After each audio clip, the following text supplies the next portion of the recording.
Ce meeting me renvoie à il y a 14 ans. Et depuis 14 ans, j'ai l'honneur de participer à ce meeting tous les ans. Et certains d'entre vous, j'en reconnais quelques-uns, étaient là il y a 14 ans. Mais combien étaient-ils?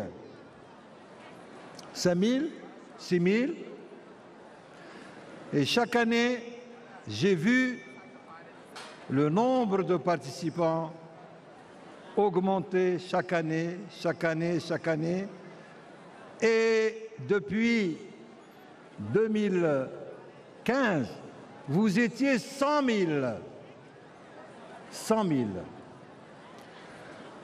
Je ne connais pas beaucoup d'organisations à travers le monde qui est ancrée dans la population au point de mobiliser 100 000 personnes à l'extérieur, des exilés. Et cela me renvoie à 1980, où Massoud Rajavi tenait des meetings à Téhéran qui rassemblaient 500 000 Iraniens.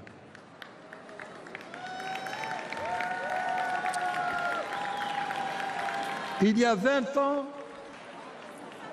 je vois que de chemins parcourus, que de chemins parcourus, que de difficultés vécues, mais que de victoires et de réussites assurées par la résistance iranienne.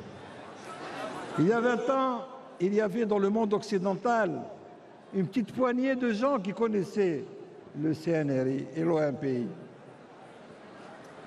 Et puis, le nombre de partisans et de supporters de la cause iranienne est allé en augmentant, et maintenant, c'est l'écrasante majorité des parlements européens dans 28 États, du Canada et des États-Unis qui sont du côté de la résistance iranienne.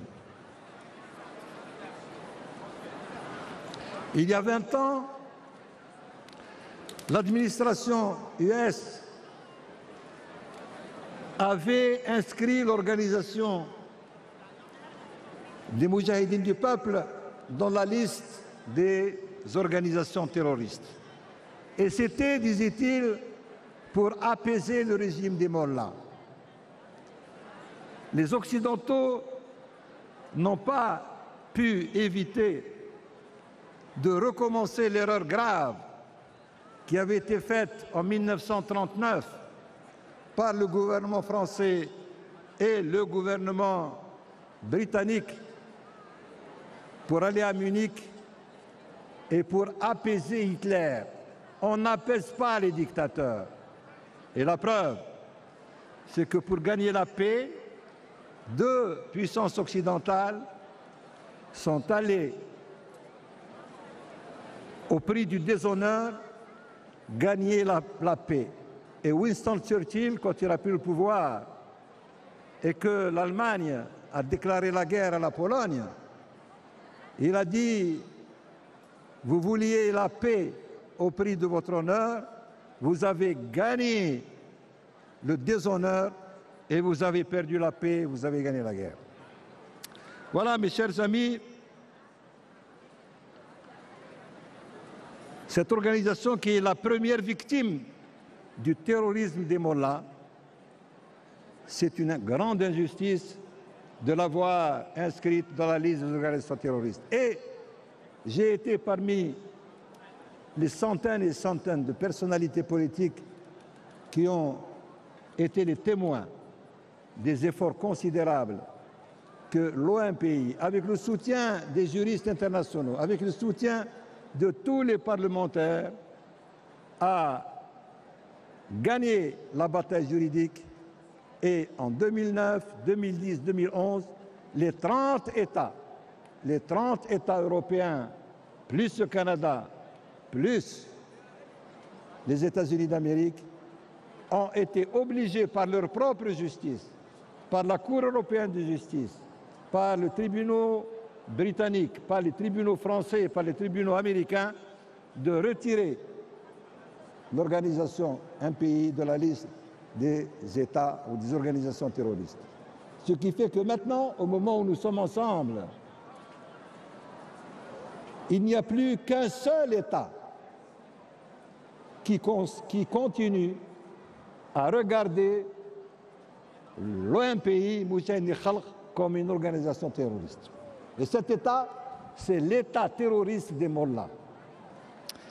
Donc c'est une immense victoire. C'est une immense victoire, mais qui a coûté énormément de ressources à l'organisation.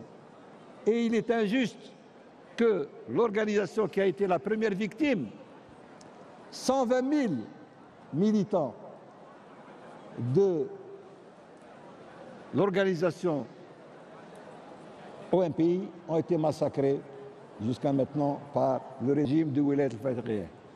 Et l'année 88,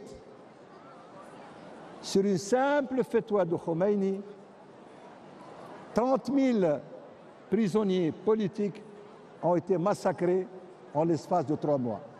Il faut arrêter la conspiration du silence. Le moment est venu maintenant de demander des comptes à ceux qui ont été les responsables durant ces 30 dernières années du massacre de 120 000 citoyens iraniens et des 30 000 qui ont été massacrés en 88. Et enfin, la dernière victoire, c'est la libération des habitants d'Ashraf. Les habitants d'Ashraf ont été entre 2008 et jusqu'à 2016 agressés tous les jours par le boycott, la torture, les attaques en blindés contre des mains nues, des gens qui étaient désarmés avec des centaines de morts, et nous sommes un certain nombre à avoir craint qu'ils allaient être éradiqués. Maintenant, on est sur la ligne droite. Maintenant que les ressources de l'OMPI sont libérées, il faut, comme l'a dit Madame Rajavi, Madame Mariam Rajavi, il faut passer à l'attaque.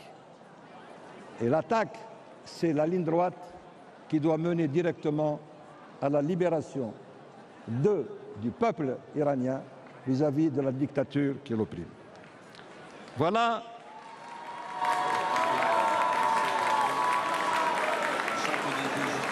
Le chemin est difficile, mais nous sommes près de l'aboutissement. Nous sommes prêts.